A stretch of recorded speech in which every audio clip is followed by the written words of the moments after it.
The Congolese opposition is boycotting a dialogue organized by the government ahead of local and legislative elections in the Central African country.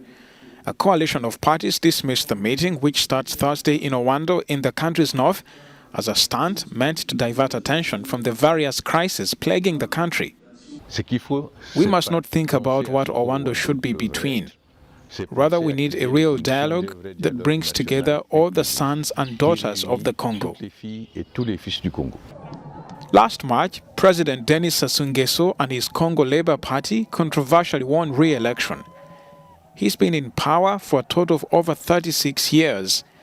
The government has defended the dialogue as necessary to achieve consensus ahead of the legislative vote to be held in 5 months. The opposition has demanded a structured dialogue which addresses power sharing and the treatment of political prisoners. The new mayor of Senegal's capital, Dakar, may face 5 years behind bars if found guilty for the death of a man shot in 2011 in a context of political violence. Barthélémy Diaz is being tried on appeal in a case that has been postponed several times. In this case, there are several grey areas that cannot establish the guilt of Barthélémy Diaz. It is not based on speculation, on suppositions, on the possibility that someone will be convicted, especially Barthélémy Diaz is the mayor of Dakar. The defendant's lawyer denounced the trial as politically motivated. We see a relentlessness that does not say its name against politicians who are not prosecuted for ignominious acts, but are prosecuted because they are not on the same side as the current president Macky Sall, and it is unfortunate.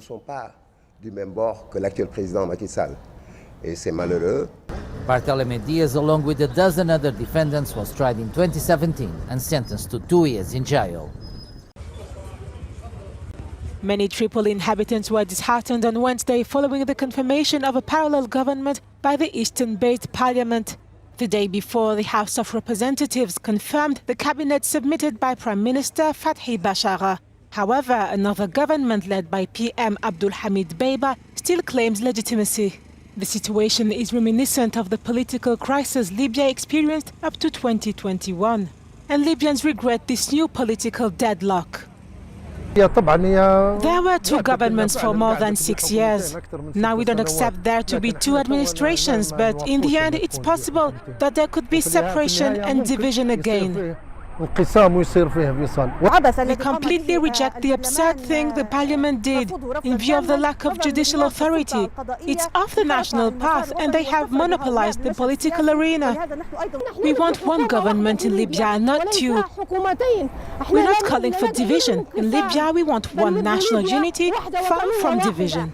The Beiba, the head of Libya's national unity government, was appointed through a UN-led process. He was tasked with shepherding the country until elections. Eventually, the presidential election scheduled on December 2021 never took place, prompting efforts to replace him. If his opponent Bashagha insisted the vote confirming his cabinet had been clear and transparent, the Beiba's government said it was a blatantly fraudulent vote.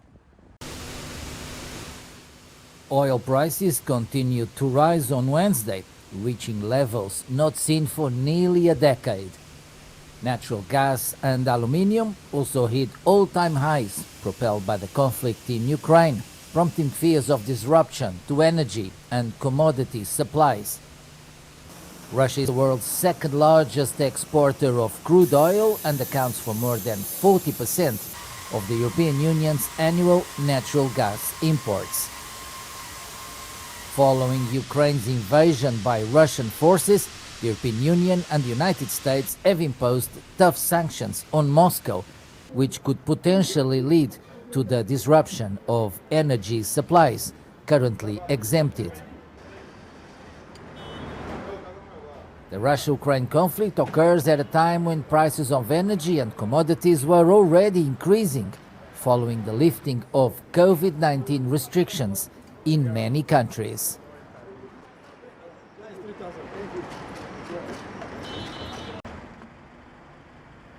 South African universities started to implement soft mandates requiring students to provide proof of vaccination to access the campus. From Tuesday, unvaccinated students and staff can only access online learning. Student representatives have denounced the policy as incomplete and elitist. The policy is incomplete if it's not taken to the people, if it's not given the type of people orientation that it needs. It's incomplete. It's an elitist, esoteric type of an engagement that we must only consult a few people because they are, deemed to have better thinking than others. The university has what we call a soft mandate in terms of the interim vaccination policy. Soft mandate means you can be a student, you can register to study, but you cannot come onto campus unless you are vaccinated. Responding to students' concerns, the director of the University of Western Cape defended the move, claiming that it's based on science. Also, the research done at the university has also contributed to our approach when it comes to the interim COVID-19 vaccination policy, and it's based on science. Science that has been groundbreaking globally by our scientists here at UWC. In fact, the Times Higher Education Rankings has ranked us at the very top of global universities in the fight against the global pandemic. South Africa has registered more than 96,000 deaths, the highest death toll on the continent.